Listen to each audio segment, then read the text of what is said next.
31 दिसंबर की रात अंजलि के साथ दिल्ली में जो कुछ हुआ उसमें पुलिस की जांच चल रही है। स्पेशल कमिश्नर शालिनी सिंह को कल तक अपनी रिपोर्ट भी सौंपनी है।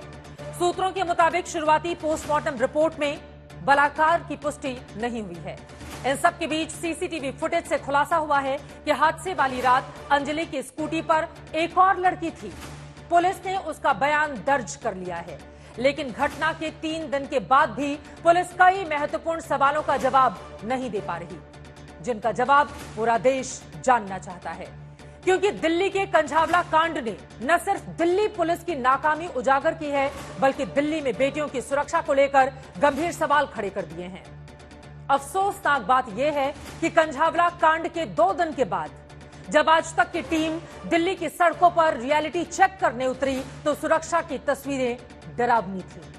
हम वो पूरी रिपोर्ट आपको दिखाएंगे और सवाल पूछेंगे कि इतने बड़े हत्याकांड के बाद पुलिस अधिकारी के दर्जन भर बयान, आधा दर्जन चुनिंदा सीसीटीवी फुटेज लीक करके, 2 प्रेस कॉन्फ्रेंस करके और एक केंद्रीय जांच कमेटी के गठन के बावजूद असल कार्रवाई के नाम पर क्या हुआ है?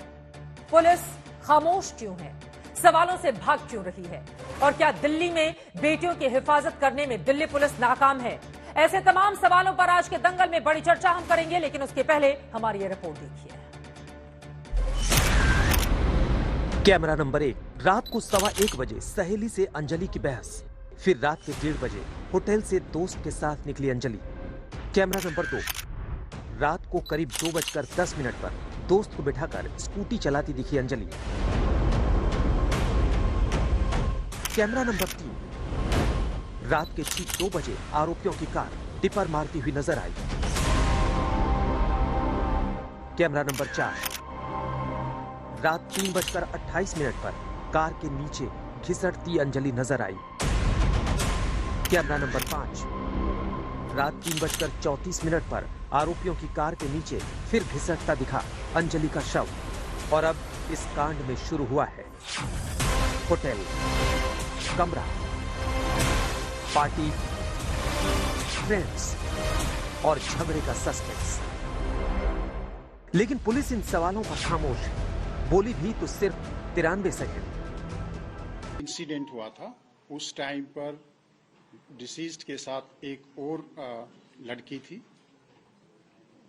और उसके मुताबिक ये जो घटना घटी है उस टाइम पर वो थी और उसको कोई इंजरी नहीं हुई थी और वो उठकर वहां से चली गई थी। पुलिस की जांच फिलहाल जारी है। सूत्र बता रहे हैं कि शुरुआती पोस्टमार्टम रिपोर्ट में बलात्कार की पुष्टि नहीं हुई है, लेकिन नए खुलासे के मुताबिक पहली ये कि अंजलि और उसकी दोस्त ने अपने नाम पर कमरा बुक किया था। पार्टी के दौरान अंजलि और उसकी दोस्त ने नशा भी किया था। कमरा लेने के करीब 2-2.5 घंटे के अंदर अंजलि और उसकी दोस्त में झगड़ा शुरू हो गया था। अंजलि और उसकी दोस्त से मिलने कुछ लड़के भी होटल के बाहर तक आए थे और इस होटल में अंजलि और उसकी दोस्त पहले भी 1-2 बार आ चुके थे। होटल के झगड़े से सड़क के हादसे तक की पूरी स्टोरी में पुलिस सच का सुराग तलाश रही है। लेकिन दिल्ली के कंझावाला में 31 दिसंबर की रात जो हुआ, उसके बाद दिल्ली के क्या हालात हैं, ये देखने आज तक की टीम खुद ग्राउंड जीरो पर पहुंची। आधी रात का वक्त है, बेगमपुर गांव के पास इस वक्त हम आ चुके हैं और आपको बता दें पूरा का पूरा इलाका, यहाँ पर सिर्फ एक जगह स्ट्रीट लाइट जल रही है, बाकी चारों तरफ सिर्फ अंधेरा ही अंधेरा नजर आ रहा है। हम आपको दिखाना चाहेंगे इधर दूसरी तरफ अगर तस्वीरें आप देखिए, यहाँ की जितनी भी बीच की स्ट्रीट लाइट्स हैं ये सब इस वक्त बंद है। मैं चाहूंगी हमारे कैमरामैन एक बार लाइट ऑफ करें, एक बार हमारे कैमरे की लाइट ऑफ करें। इसके जरिए आप देखेंगे यहाँ पर चारों तरफ अंधेरा ही अंधेरा है। यहाँ पर काम जरूर चल रहा है, दूसरी तरफ कंस्ट्रक्शन का दिन में काम चल रहा होगा, लेकिन चारों तरफ घुप अंधेरा है और हमने अपने कैमरे की लाइट से यहाँ की तस्वीरें कैप्चर करने के लिए आपको इस वक्त साफ तस्वीरें नजर आ रही होंगी, लेकिन पीछे बहुत सारी लाइट्स लगी हुई हैं और कोई भी लाइट बहुत दूर जाकर अगर हम देखेंगे तो लाइट जलती हुई नजर आ रही है। चलिए हम बढ़ते हैं आगे, करते हैं दूसरे हिस्से की पड़ताल, क्योंकि बहुत सारे सुरक्षा में चूक का ऐसा मामला सामने आया है जिसने पूरी राजधानी को कर दिया है इस तक। मेरी घड़ी में रात के 2 बज चुके हैं। कंझावला का ये वही इलाका है जहां पर दरिंदगी की शिकार हुई उस बच्ची का शव नग्न अवस्था में बरामद किया गया था। रात के 2 बज रहे हैं, गाड़ियों की आवाजाही यहाँ से जरूर हो रही है, लेकिन आपको बता दें बहुत देर से यहाँ पर मेरी मौजूदगी है। पुलिस की कोई वैन, पुलिस की कोई गाड़ी या कोई पुलिस वाला इस हिस्से में हमें नजर नहीं आया है। हम चलेंगे आगे 10 से 12 किलोमीटर तक, कैसे उसको घसीट कर लाकर यहाँ पर छोड़ा जाता है, ड्रॉप किया जाता है या फिर वो गिर जाती है, उस पूरे हिस्से में आपको लेकर चलेंगे।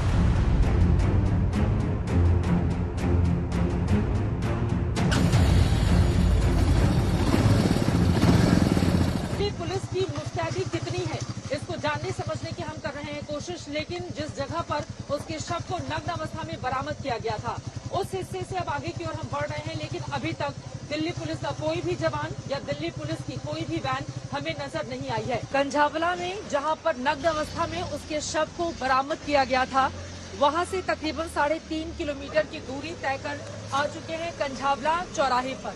फिलहाल आपको बताते चले तकरीबन 3.5 किलोमीटर का स्ट्रेच तय करके हम आए हैं। एक पुलिस की वैन वहां पर जाती हुई दिखाई दी है, लेकिन यहाँ पर एक दूसरी गाड़ी जरूर तैनात है और यहाँ पर कुछ दिल्ली पुलिस के जो पुलिसकर्मी है वो तैनात आपको दिखाई दे रहे हैं।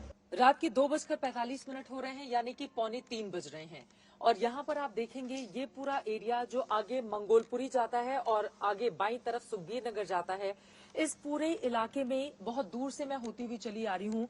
जितनी भी स्ट्रीट लाइट्स लगी हुई हैं वो सभी ऑफ हैं, बंद हैं।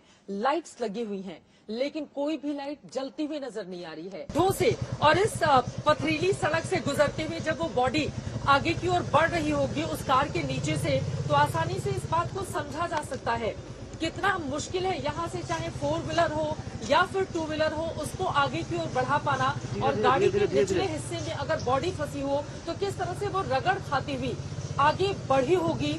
रात के 3:30 बज चुके हैं और हमारा 12 किलोमीटर का सफर यहीं पर खत्म होता है। जो तस्वीरें हमारे आंखों के सामने दिखी, दिल्ली पुलिस कई जगहों पर मुस्तैद तो नजर आई, लेकिन कई जगहों पर हालात जस के तस अभी भी बने हुए हैं। अगर उस हिस्से से गाड़ियां गुजरती हैं तो फिर वहां पर जनता की सुरक्षा, बेटियों की सुरक्षा भगवान भरोसे ही है। 2.5 घंटे की इस ग्राउंड रिपोर्ट में दिल्ली के अंदर बेटियों की सुरक्षा को लेकर पुलिस की चौकसी का अंदाजा लग जाता है।